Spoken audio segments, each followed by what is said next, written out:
এমনও মেহমান আছে আমি এই খাই না ওই খাই না, তবে ওনার বাসায় গেলে আবার এই ওই দিয়েই আয়োজন করে। আর বিষয়টা হাস্যকর হলেও এটাই কিন্তু সত্য, এটাই বাস্তব। ট্রাস্ট মি, এমন ম্যানারলেসদের অনেক মেহমানদারি করেছি, অথচ নিজে অনেক বাসায় গিয়ে জীবনে খাই না এমনও খাবারও দারুণ হয়েছে বলে মুখে তুলেছি কতবার। এসব আসলে পারিবারিক শিক্ষা। আপনি অনেক চুজি হতেই পারেন, খাওয়া নিয়ে অনেক নকরামি থাকতেই পারে, খাওয়া নিয়ে অনেক বাজবিচার থাকতে পারে। আমি দেশি মাছ ছাড়া চাচের মাছ খাই না, পাকিস্তানি কক ছাড়া ফার্মের মুরগি খাই না, খেতে পারি না, কিন্তু এগুলো সবই একান্ত আপনার নিজের কিচেন, নিজের বেডরুম, নিজের ডাইনিং টেবিল পর্যন্তই বরাদ্দ রাখবে। কারো বাসায় দাওয়াতে এসে যখন নাক ছিটকে বলেন আমি ফার্মের মুরগি খাই না, অথবা দাওয়াত খাবার পূর্বে যখন জানান দেন আমার জন্য কিন্তু পাকিস্তানি কক রান্না করবা, আমি কিন্তু ফার্মের মুরগি খাই না, আপনি তখন আর চুজি থাকেন না, আপনি তখন হয়ে যান নির্গাত ম্যানারলেস, যার বিন্দুমাত্র কমন সেন্স থাকে না, যার এতটুকু বুঝে থাকে না যারা দাওয়াত দিয়েছেন তারা তাদের সামর্থ্য অনুযায়ী খাওয়াবে, সেখানে এসব বলে আপনি জুলুম করছেন। খাবার মন মতো নাই হতে পারে, দাওয়াত পেয়েছেন শুকরিয়া আদায় করেন, ভদ্রতার খাতিরে খেয়ে উঠতে পারেন,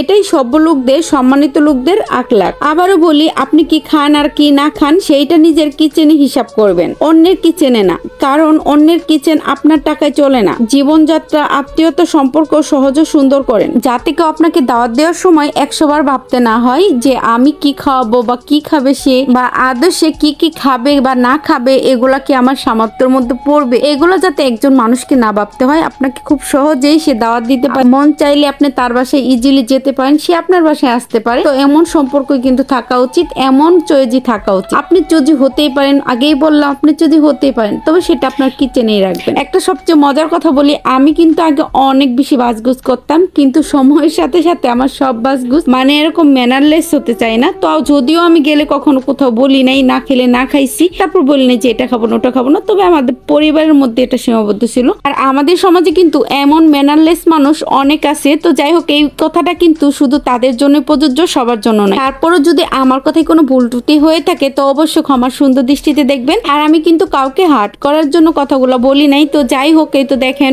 কথা বলতে বলতে কিন্তু অনেক দূর চলে আসছি ভিডিও। তো এই তো ছোট ভাইয়ের বাসায় গেছিলাম ইফতারের দাওয়াতে, কয়েকদিন আগে বড় ভাইয়ের বাসায় ইফতার করে আসছি। দাওয়াতে দেখেন একটা জিনিস চিন্তা করলে অবাক লাগে, তাই না? যে ভাই বোন গুলা একসাথে বড় হয়, একই বাড়িতে বড় হয়, একসাথে বেড়ে ওঠা, তাদের এই ভাই বোন গুলাই বড় হলে বিয়ে হয়ে গেলে এক একজনের মেহমান হয়ে যায়। ভাবতেও কিন্তু অবাক লাগে। ছোট ভাইয়ের বাসায় আজকে কিন্তু আমরা মেহমান হিসেবে আসছি সবাই। তো এই তো অনেক কিছু কিন্তু দুইটা মানুষ কষ্ট করে আয়োজন করছে, অনেক কিছুই আয়োজন করছে। আপনারা হয়তো ভিডিও দেখেই বুঝতে পারতেছেন, স্ক্রিনে কিন্তু দেখতেই পারছেন। তারে কয়েক প্রকারের ডেজার্ট আইটেমই রাখছিল, তো আপনারা দেখে হয়তো বুঝতে পারতেছেন। এই তো হালুয়া কেটে নিচ্ছে, লাড্ডু বানাইছিল, আর অনেক অনেক কিছু বানাইছিল গাইস।